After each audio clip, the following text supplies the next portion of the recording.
Bismillahirrahmanirrahim. Alhamdulillahilladzi faddala bani Adam bil ilmi wal amal. Wassalatu wassalamu ala asyrafil anam sayyidina maulana Muhammadin sayyidil arabi wal ajam, amma ba'du. Qalu subhanaka la ilma lana illa ma 'allamtana innaka antal alimul hakim. Rabbi shrah li sadri wa yassir li amri wahlul 'uqdatam min lisani yafqahu qawli. La haula wa la quwwata illa billahil 'aliyyil 'azim.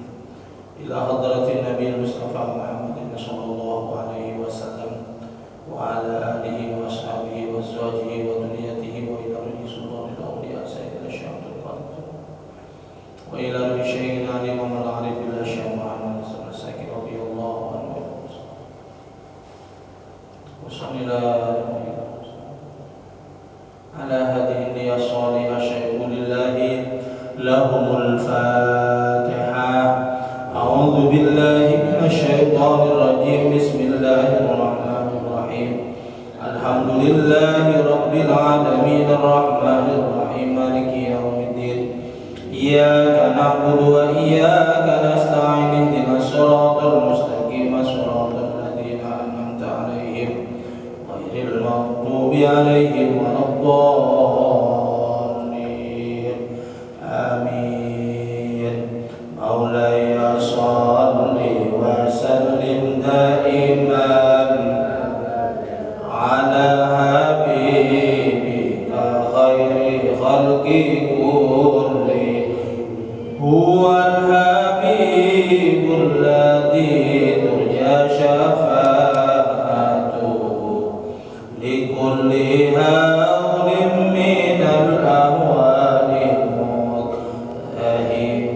Ya Rabbi bil Mustafa balligh maqasidana waghfir lana ma madha ya wasi'al karami.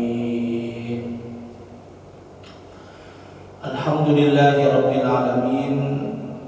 Para bapak, para ibu, jamaah Masjidil Hijrah yang dimuliakan Allah, bersyukur kepada Allah malam hari ini atau pagi hari ini kita ditakdir bersama hadir di majelis taklim Masjidil Hijrah ini dalam keadaan sehat walafiat. Amin ya rabbal alamin. Shalawat dan salam mari kita aturkan kepada junjungan Nabi kita Muhammad sallallahu alaihi wasallam. Para jamaah, 2 minggu pertemuan kemarin saya tidak hadir sebagai manusia. Al-insan mahalul khata wa nisyan. Kula niku gada tugas rutinan setiap subuh niku ngimami wonten masjid kula. Sampun ngimami sudah assalamualaikum wiritan baru iling lho iki saiki tak wayahe ngaji. Tapi kate terbang mrene ya wis buyar. Atene wis entek banget. Jadi kadang-kadang karena memang subuh saya itu harus ngimami di masjid saya tiap subuh. Lupa ya. Nah ini aku tak wanti-wanti nang istri itu cek elingno aku langsung nang masjid ilingno nek aku duwe jadwal rutinan pagi hari ini. Nah, itu pentingnya pasangan, Pak. Saling mengingatkan, bukan saling menguntungkan saja, tapi saling mengingatkan ketika ada jadwal-jadwal yang harus dilaksanakan. Para jamaah sekalian, kita akan melanjutkan bahasan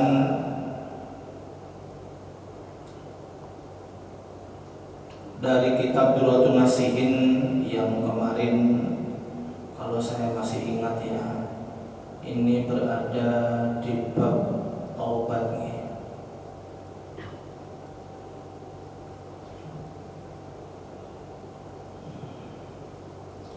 Bismillahirrahmanirrahim. Qala al-musannif rahimahullahu taala wa nafa'ana bi ulumihi fid dharain amin. An Abi Bakrin an Nabi Muhammadin sallallahu alaihi wasallam qala alaikum bila ilaha illallah, wajib bagi kalian semua untuk selalu menetapkan diri membaca kalimat la ilaha illallah wal istighfar dan maca istighfar. Fa aksaru moko ngakeh-ngakehno sira kabeh minhuma sangking maca la ilaha illallah lan istighfar. Fa inna iblis, sesungguhnya iblis alaihi laknat, mudah-mudahan Allah melaknatinya. Qala, ngomong sapa iblis, ahlaktun nas, ngerusak sapa ingsun kepada manusia bidunubi, dengan perbuatan dosa, wal ma'asi lan duraka, bermaksiat, menentang perintahnya Allah. Wa ahlakuni, sementara semua anak cucu Adam atau manusia itu bisa merusak saya, bisa menghancurkan saya dengan bila ilaha illallah, dengan istiqomah membaca kalimat tauhid la ilaha illallah wal istighfar lan maca istighfar. Falamma ra'aitu mudhannakalani urusapa ingsun, iblis iku mau dzalika ing mengkono-mengkono mazkur maksude la ilaha illallah dan istighfar. Fa ahlaktuhum mongko ngrusak mongko ngancurna sapa ingsun hum kepada manusia bil hawa, dengan mengikuti hawa nafsu. Wa hum yahsabuna, dan mereka semua menyangka annahum, sesungguhnya mereka semua iku muhtaduna, orang-orang yang mendapat hidayah dari Allah Subhanahu wa ta'ala. Dari Abu Bakar, para jamaah,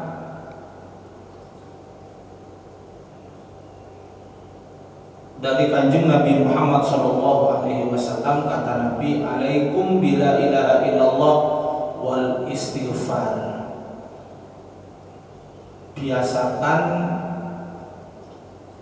kita ini selalu memperbanyak membaca kalimat tauhid la ilaha illallah. Apa maknanya la ilaha illallah? Tentunya ini kalimat sakti, Pak. Kalimat, di hadis yang lain Nabi mengatakan, barang siapa istiqomah membaca la ilaha illallah, maka dosa sebesar apapun, kata Allah dalam hadis qudsiynya, aku tidak peduli dengan dirinya, akan aku ampuni semua dosa-dosanya. Lah, kalimat la ilaha illallah ini jangan hanya sebatas dibaca dalam bibir, la ilaha illallah, la ilaha illallah, la ilaha illallah, tiada Tuhan yang wajib dan berhak disembah kecuali Allah. Mengakui Allah sebagai Tuhannya, kemudian dalam prakteknya juga mengakui tunduk kepada semua aturan-aturan Allah. cara berdagangnya mengikuti aturan Allah, cara bermasyarakat juga mengikuti aturan Allah, cara berakhlaknya juga mengikuti akhlaknya Allah melalui baginda Nabi besar Muhammad SAW. Para jamaah sekalian, termasuk kepada memperlakukan apa kepada alam ini. Sekarang ini kan sudah memasuki musim hujan. Ya apa sih menyikapi? Soalnya uang ini repot, Pak. Angger bumi hutan, ya Allah. Biyen 2 bulan kemarin angger malam kepanasan. Saiki kehujanan. Jadi malaikat itu karepmu piye? Bagaimana kita menyikapi hujan ini? Allah memiliki sunnahnya, yakni keseimbangan alam. Ada kalanya musim hujan, ada kalanya musim kemarau. Sama dengan hidup, kalau panjenengan ada kalanya sehat, ada kalanya sakit. Tapi bersyukurlah antara sehat dan sakitnya, insya Allah masih banyak sehatnya. Cuman qalilan ma tashkurun, sedikit sekali kita bersyukur kepada Allah Subhanahu wa taala. Lalu bagaimana menyikapinya? Ya tidak ada lain Pak, memahami apa yang menjadi ketentuan Allah. Hujan ini tidak hanya diperuntukkan kepada manusia, tetapi Allah memiliki keadilan dan kebijaksanaan bahwasanya air itu tidak hanya dibutuhkan oleh manusia, tetapi oleh makhluk Allah yang lain. Jadi tumbuh-tumbuhan, kemudian hawa ya, yang biasanya hujan kemudian agak dingin. Lalu ada yang tanya, tapi kalau hujannya membawa banjir gimana Pak Ustaz? Merusak dan lain sebagainya. Mari kita kembali kepada Al-Quran, kepada Allah. Zaharal fasadu fil barri wal bahri bima kasabat aydin nas. Kerusakan itu telah nampak di daratan dan di lautan itu akibat ulah manusia sendiri. Supaya tidak banjir ketika turun hujan, maka jaga lingkungan. Hak-hak makhluk Allah yang lain itu dikasih, Pak. Maka kula niki seneng, walaupun bukan orang Jawa Barat, Bu, ada gubernur lagi. Gubernur sinten itu? KDM, Kang Deddy Mulyadi. Dia tidak hanya memerintah sebagai pejabat, tetapi dia juga memerintah sebagai hamba Allah yang menyeimbangkan dan lingkungan ini, menyeimbangkan alam dan lingkungan. Air Allah itu makhluk Allah. Dia punya hak berjalan di jalannya. Maka Allah ciptakan aliran. Sebelum manusia mampu membuat sungai, Allah sudah buat sungai, Pak. Sudah kasih pelajaran oleh Allah, bukan pelajaran dari kitab Al-Quran saja, Pak. Ciptaan Allah itu adalah ayat-ayat Allah yang harus kita pelajari, kita baca, dan kita fahami, dan kita rawat. Maka di Jawa Barat itu sekarang besar-besaran memperbaiki saluran air. Sungai-sungainya dikeruk, dilebarkan. Jadi yang ada tempat-tempat bangunan liar semuanya digusur. Itu memang seharusnya seperti itu, Pak. Gak tahu kalau di sini Pak RT ya, di tempat jenengan ini. Di tempat saya dulu ya,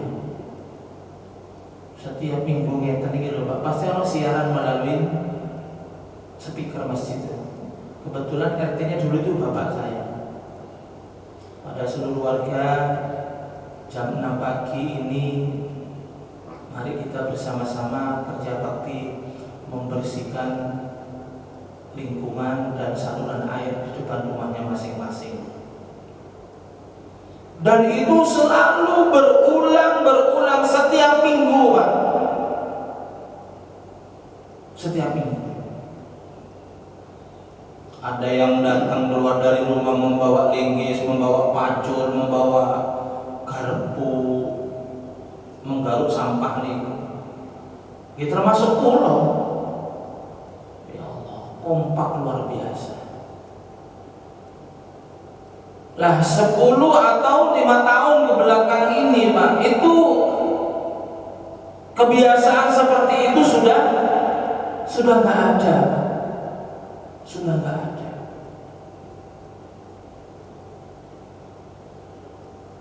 Yang seharusnya lingkungan salurnya air atau got bahasa Jawanya harus bersih dari sampah, kemudian bersih dari sedimen, lumpur, karena air ketika mengalir, Pak, itu akan membawa tanah dikit demi dikit akan terus menebal, ketika tidak dikuras akan menjadi dangkal dan penyebab dari banjir. Ini masih ada berarti kerja bakti katanya? Nggak ada setiap minggu. Nggak ada. Ada Pak Ustadz, kapan? 17 Agustus. Itu setahun sekali, bukan kerja bakti membersihkan saluran got, tetapi kerja bakti ngecek yang di dalam saluran ini nggak dihiraukan, sehingga hujan dikit gotnya sudah penuh, nggak mampu menampung air. Apalagi dengan program dari pemerintah Pemkot Surabaya yang membuat gorong-gorong semua dipasang di tiap-tiap, itu bagus, Pak. Namun ketika tidak dijaga kebersihannya, nggak bisa, pasti tetap akan banjir. Jadi kesadaran diri kita sebagai umat Islam menjaga lingkungan yang katanya an-nadhafatu minal iman, kebersihan itu sebagian daripada iman, itu kadang-kadang hanya slogan dan ucapan belaka tanpa disertai dengan praktek. Nang kampung ku ono Pak, wong kadang-kadang wong mokong ku ono bendino produksi sampah tapi gak gelem bayar sampah. Temriki bayar sampah pinten berarti? Macam-macam, tergantung klaster ya. Paling murah 105 per 105. 5. Kira-kira sebulan itu. Tempat saya sampah itu mulai sebulan. Mulai murah itu, Pak. Murah. Andaikan 100.000 tetap murah. Kenapa? Karena produksi sampahnya di rumah itu setiap hari, Pak.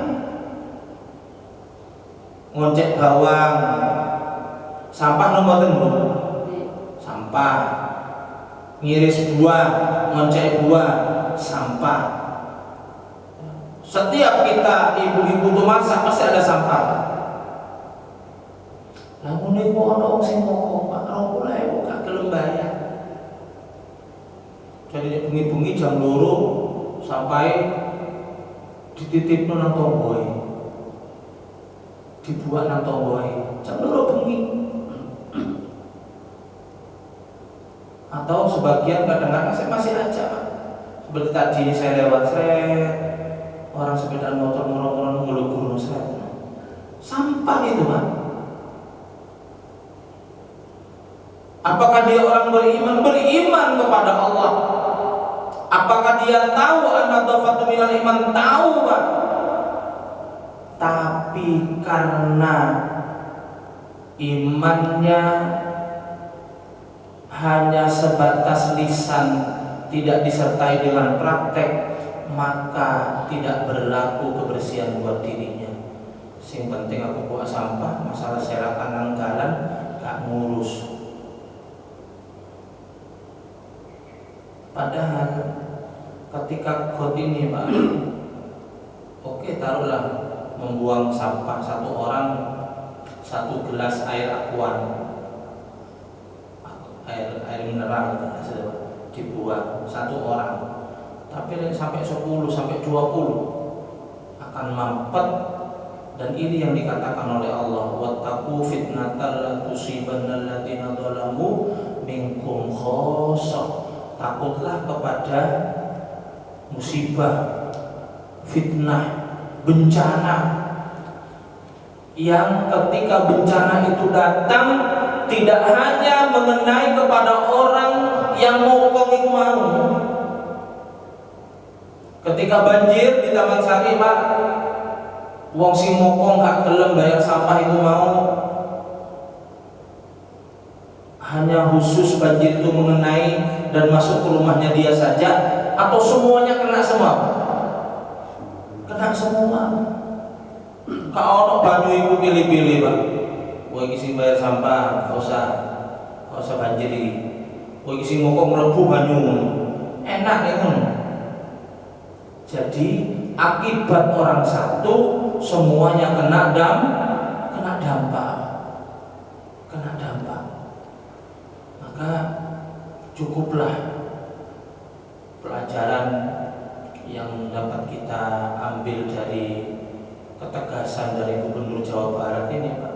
Memang air itu harus ada jalannya. Ojo karena kepentingan pribadi kemudian gotnya dicor, kemudian tidak pernah dibersihin selama-lamanya, itu tidak boleh. Jadi lingkungan itu harus kita jaga. Dhaharal fasadu fil barri wal bahri. Kerusakan ini bukan karena alam curah hujannya yang banyak, bukan hujannya banyak. Wah, ini kalau udah terus pembinu sehingga banjir, boten. Allah Ta'ala itu wa wallahu bidzallamil lil abid. Allah tidak pernah zalim kepada hambanya. Pokoknya Surabaya itu tak keedan petang perlu dino cek banjir mari ngono mati kabeh, boten. Allah itu tahu, ini takarannya sekian, ini takarannya sekian, itu begitu. Maka kalau ada banjir di lingkungan kita, berarti kita kurang mampu menjaga dan menyeimbangkan lingkungan kita masing-masing. Selokannya, ayo bersihkan. Apa yang menjadi kebiasaan orang dulu, bersihkan saluran air di depan rumahnya masing-masing. Kalau ditambah mayor, Pak Takmir, rumah itu hanya 5 meter Pak lebarnya. Berarti got yang harus dia bersihin depan rumahnya cuma 5 meter. Di depannya ada rumahnya orang lain di depan, berarti haknya dia membersihkan sendiri. Nggak sampai 1 jam, 15 menit selesai bersih-bersihin. Tapi orang tidak peduli seperti itu sekarang. Wis bertahun-tahun dibiarkan. Tapi kalau saya ya hanya memakai kedekatan saya dengan wali kota dan Pak Camat. Saya telepon, Pak Camat, mumpung dulu dan aku njaluk tolong tim kebersihan harus membuka saluran-saluran got yang ada di depan rumah sampai ke masjid, sampai ke jalan raya, dibersihin semua. Ya betul Pak Camat, nanti ada sedekahnya untuk teman-teman yang 10 orang cukup kali semua. Tutupnya itu kemudian dibersihin dimasukkan karung, kalau tak kayak mangan, mulai ini tak kayak duit apa. Itu sebagai ungkapan terima kasih. Karena apa? Kalau kita mau membersihkan sendiri mungkin malas. Apakah dibiarkan gara-gara malas? Ya tetap aja akan banjir itu. Jadi mari biasakan diri kita dengan membaca la ilaha illallah wal istighfar. Sesungguhnya iblis itu berkata, ahlaktun nas biddunubi wal ma'asi. Aku ini bisa jatuh, bisa rusak, bisa kalah, tak mampu menggoda manusia kalau mereka itu selalu istiqomah membaca kalimat tauhid la ilaha illallah. Makanya ulama-ulama salaf itu tidak cukup membaca wirid di masjid, tetapi diikuti dengan mengikuti mengikuti thariqat yang zikirnya satu hari kadang-kadang 5.000 ya. Ada murabbi ruhina Syekh Muhammad Usman Al-Saki, abahnya Syekh Ahmad Asrori, itu mursyid thariqat Qadiriyah dan Naksabandiyah. Jadi sampai sekarang Pak, yang ketika organisasi Al-Khidmah ya, Jamiah Al-Khidmah itu se-Indonesia kalau ada acara pasti ribuan orang yang hadir, dan itu andalan utamanya adalah membaca zikir, Pak. Sampai lagu-lagunya juga tabuhannya juga tabuhan zikir. Sholatullah ilaha illallah la ilaha illallah, itu disertai dengan, jadi ada yang melakukan, ada yang berzikir. Ya. Itu ajaran daripada thariqat. Tidak cukup berzikir habis sholat, tetapi juga berzikir melalui jalur-jalur thariqatnya. Juga dengan istighfar. Ketika kita ahli berzikir dan beristighfar kepada Allah, aku ini tidak bisa merusak manusia, justru aku yang merusak, kata iblis. Istighfar. Apa istighfar yang paling pendek? Astaghfirullahaladzim. Ditambah lagi astaghfirullahaladzim, alladzi la ilaha illa huwal hayyul qayyum wa atubu ilaih. Ada sayyidul istighfar, Allahumma anta rabbi la ilaha illa anta khalaqtani wa ana abduka wa ana ala adika wa atika mastata'tu, dan seterusnya. Banyak istighfar-istighfar. Dan kenapa Nabi kita Muhammad sallallahu alaihi wasallam menyarankan kula panjenengan istighfar niki para jamaah? Karena kita setiap hari tidak pernah lepas dari dosa kesalahan, terutama kepada Allah. Ya. Pengen metu koma, moro-moro grimis, hati wis mangkel, malah udan. Kecewa itu kan dosa kepada Allah. Orang yang tidak suka dengan apa yang telah terjadi, berarti dia mengingkari ketentuan Allah.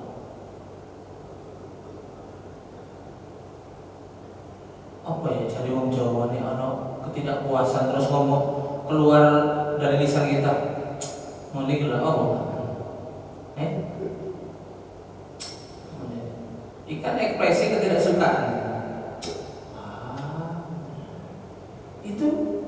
Itu sudah dosa kepada Allah. Maka bagaimana cerita yang kita dengar ketika Nabi Ayub dikasih penyakit oleh Allah, beliau beristighfar kepada Allah dan hanya minta begini, ya Allah, kuatkan hatiku untuk bisa menerima ujian dari panjenengan dengan ikhlas. Bukan, ya Allah, kenapa saya sakit? Karena sakit yang datang kepada badan ini sudah termasuk ketentuan dari Allah. Apa tujuannya? Macam-macam, Pak. Bagi orang yang beriman akan ditinggikan derajatnya. Bagi orang yang sering bermaksiat itu adalah peringatan. Bagi orang yang tidak pernah beriman kepada Allah, tidak melakukan ibadah, mungkin itu sebuah hukuman. Abah saya 2 minggu kemarin ini masuk sini, ada SPDH ini. Jadi masuk sana. Kenapa Pak Ustaz? Jam 2 malam nggak bisa kencing sampai subuh. Sakit mau kencing nggak bisa.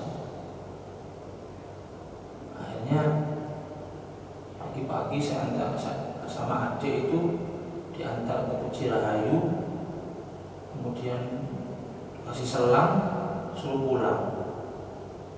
Dapat 2 hari tambah parah. Ya apa sih pelayanannya RS Cirahayu? Hanya diberujuk ke sini SPDH. Pagi BDH, nyebutnya BDH gitu. BHD atau BDH? Sampai sana Bu, jam 6 pagi. Kok baru dokter ya? Saya telepon Pak Wali Kota. Mas, mau tolong Abah kula niki masuk UGD. Saya minta pelayanan yang baik, Mas. Saya minta pelayanan yang baik. Ya kak minta tolong saya minta pelayanan yang baik. Ditelepon Pak RS-nya, direkturnya. Akhirnya saya dicari. Pasien atas nama Bapak Muhammad Harun, yang mana? Langsung ditangani. Dokter itu telu. Ternyata dekengan pusat itu mandi. Tangan langsung berada. Ya Allah, Bapak itu mengeluh. Ya gimana ya, alat kelamin dileboni selang.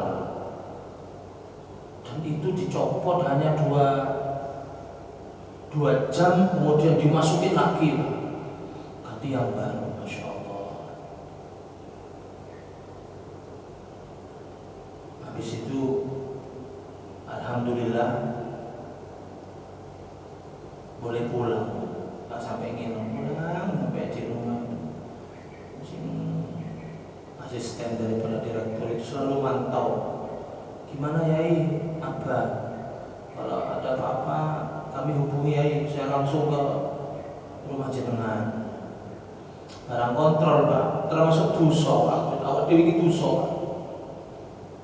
Kontrol nyampe sana jam 8 pagi. Wong udah penuh akeh Pak. Nah Abah itu langsung ditemui sama asistennya itu. Kemudian diperiksa seterusnya itu hanya butuh waktu 30 menit Pak. Melewati ini langsung plak direkam, kemudian dirongsem, difoto, pokoknya melewati antrian itu semua. Lah itu yang membuat saya itu merasa berdosa. Ya Allah, ampuni ya Allah. Jadi orang-orang yang antri itu buat bapak saya nggak berlaku. Ya karena dilayani super cepat. Nah ternyata antrian seperti itu akhirnya saya laporkan kepada wali kota. Bagus Mas jenengan niki memakai kebijakan setiap warga Surabaya yang sakit hanya membawa KTP dan gratis, itu bagus. Tapi yang menjadi masalah di rumah sakit itu antri ini suwi, Mas. Loh, apa jenengan antri? Nggih boten cuma dosa, Mas. Wong antri disuguhi, Mas. Dari pemeriksaan diperiksa itu Pak Andri jadi wong akeh ya. Apa kekurangan dokternya atau memang banyak dokternya cuman ada yang tidak tanggap, ada main HP dan seterusnya. Ya, sehingga orang yang sakit ini Pak, kalau antrinya 1 jam 2 jam bukan semakin sembuh malah semakin sakit. Jadi pelayanan cepat itu biasanya kita dapati di mana? Rumah sakit swasta yang menengah ke atas, Pak. Coba datang ke rumah sakit RS Darmo, sepi kalau tak langsung dilayani karena mahal. Nah ini sing gratisan, nang di gratisan pasti berjubel. Wong watuk itu loh nang RSBDH, meriang itu loh nang RSBDH. Padahal meriang itu kan penyakit biasa, tinggal istirahat, mungkin minum jahe atau apa, sembuh 2 hari Pak kalau meriang itu. Tapi antri ke sana, ya itulah perlu diperbaiki. Bagaimana supaya masyarakat itu terlayani dengan cepat, dengan cepat. Saya bilang seperti ini Pak, saya mempraktekkan pelayanan cepat di KUA saya itu. Jadi orang ngurus surat nikah itu nggak lebih daripada 30 menit Pak, selesai. Kalau legalisir 5 menit, 5 menit saya nggak sampai Pak besok kembali lagi ya. Tidak. Saya membangun sistem, Bapak Kepala panjenengan jam 9 wajib tanda tangan semua legalisir. Yang mau legalisir itu saya telepon dulu Pak Ustadz, bisa nggak legalisir aja? Bisa, jam 9 ya. Begitu datang kita urus stempel tanda tangan udah selesai. Bayar berapa Pak Ustadz? Udah. Beramal dengan ikhlas, itu mutunya Kemenak Surabaya. Nah Kemenak ini Pak dengan haji berpisah sekarang. Jadi haji itu ada kementeriannya sendiri. Ya. Kalau kemarin Abaudin ini haji masih ikut Kemenak, sekarang berdiri badan sendiri, kementerian sendiri. Dan haji tahun ini siapapun yang daftar hanya antri 26 tahun. Kalau kemarin masih 40, ada yang 50 tahun, sekarang enggak Pak. Semua 26 tahun. Satu. Yang kedua, sekarang haji itu turun 1 juta. Dari 56 menjadi 55. Itu sekarang. Mudah-mudahan terus turun karena kami terus bersuara dari bawah. Aku pengennya haji itu tidak 40 hari. Abaudin kemarin berapa? 40 hari. Hah? 40 hari Pak. Standar itu. Kecuali yang furoda, yang khusus itu Pak. VIP itu orang seminggu berangkat, oleh seminggu mulai. Saya cari haji ku nggak lebih dari 5 hari Pak. 1 minggu lah, karena puncaknya itu wukuf di Arafah. Kok bisa lama 40 hari Pak Ustadz? Ya biasa, ada bisnis di dalamnya. Kalau saya mengusulkan kemarin di Kemenak, kalau bisa haji itu 30 hari aja atau 25 hari Pak. Di Medina 10 hari, itu sudah arba'in. Kalau nggak mau jalan-jalan di Madinah, oke lah tambah 15 hari di Madinah. Di Mekah 10 hari aja cukup Pak. Karena umroh itu hanya bisa kita tempuh 1 kali umroh itu hanya 3 jaman. Mulai dari niat, ya, kemudian terus tawaf, sa'i, udah selesai Pak, hampir 3 jam selesai. Sing suki tambah cepat Pak. Jadi tawafnya pakai skuter nang lantai 2. Ada skuter sing duwe triliunan itu lho Pak. Kemudian sa'inya juga naik skuter cepat. Nah, ketika membengkak, waktunya panjang 40 hari juga akan membengkakkan dana Pak. Penginapannya 1 hari berapa, makannya 3 kali sehari berapa. Makan itu kan pagi Pak, jam 6, kemudian mari zuhur, kemudian mari maghrib. Ping telu sekali makan tuh anggarannya hampir 300 sampai 500 ribu itu. Sampai mangan gak mangan tetap wis kebayar itu. Makanya sampai umroh haji, ono panganan opo ae gak cocok, panganan entekno Pak. Ono endok sawakul gowo nang kamar. Soalnya sampean wis bayar iku.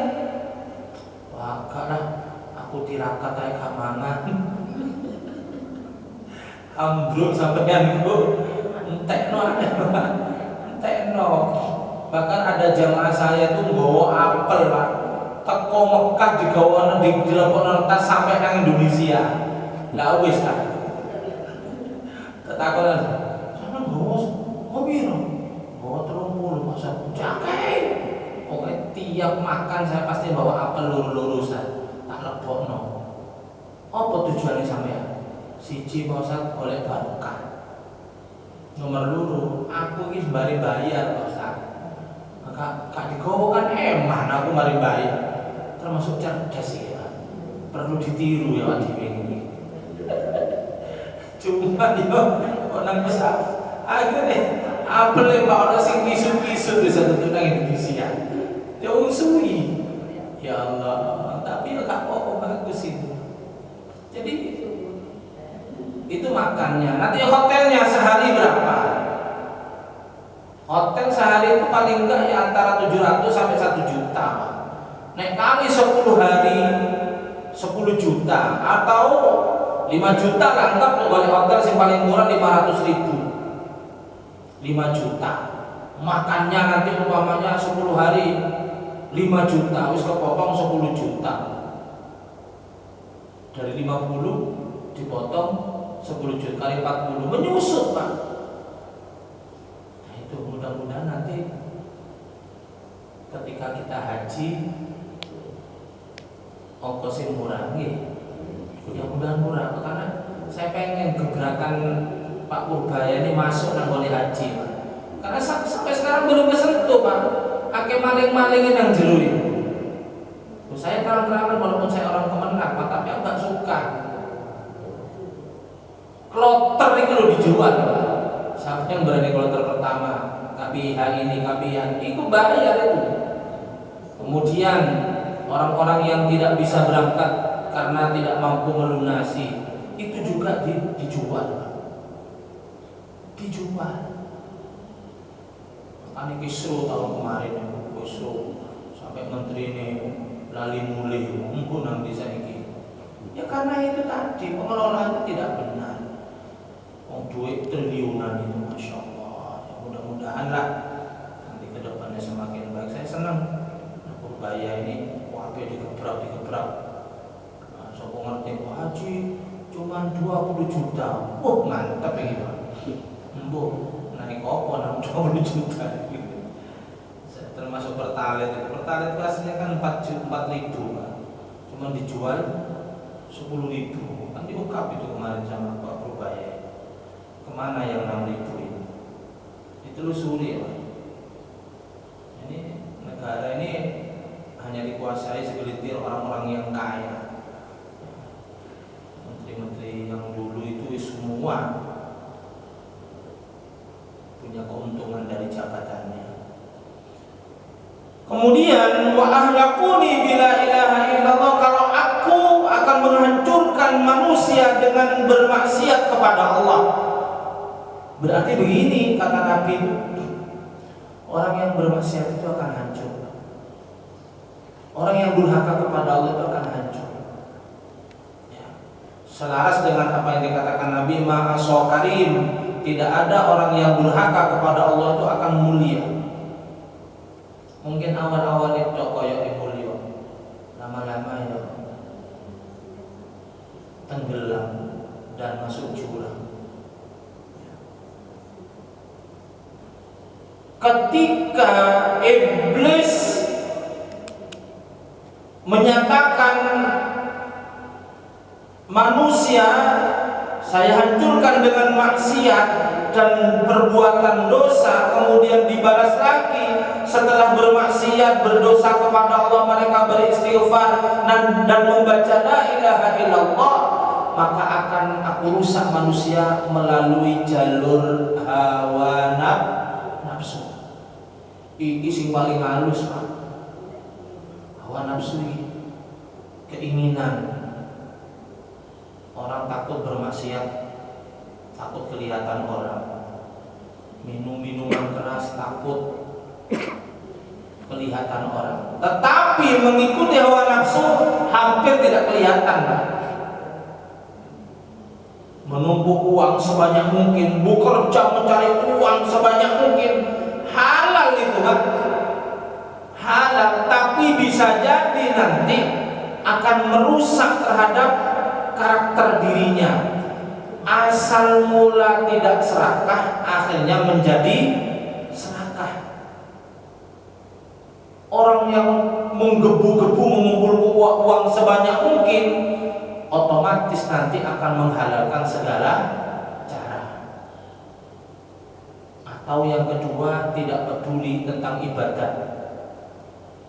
Nang masjid sholat 5 menit wisuwi, kerja 7 jam sik kurang suwi, Pak.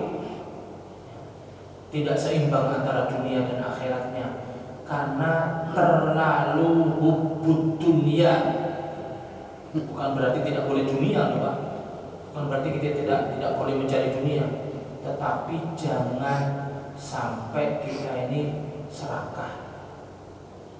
Monggo cari dunia, tapi jangan serakah.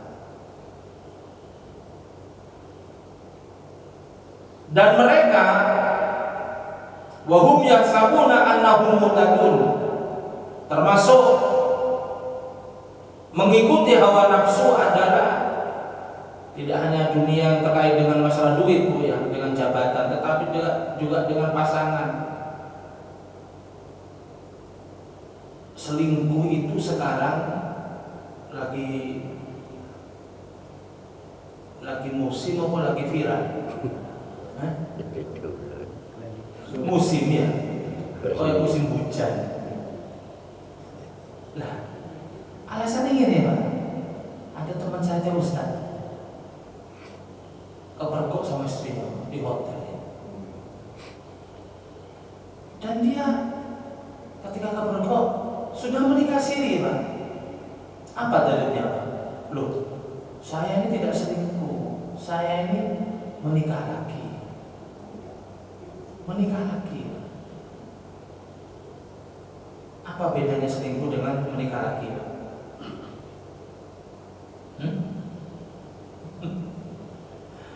Kalau menikah lagi itu memang Islam itu memperbolehkan. Bapak-bapak ini kawin mana gak apa-apa, Pak.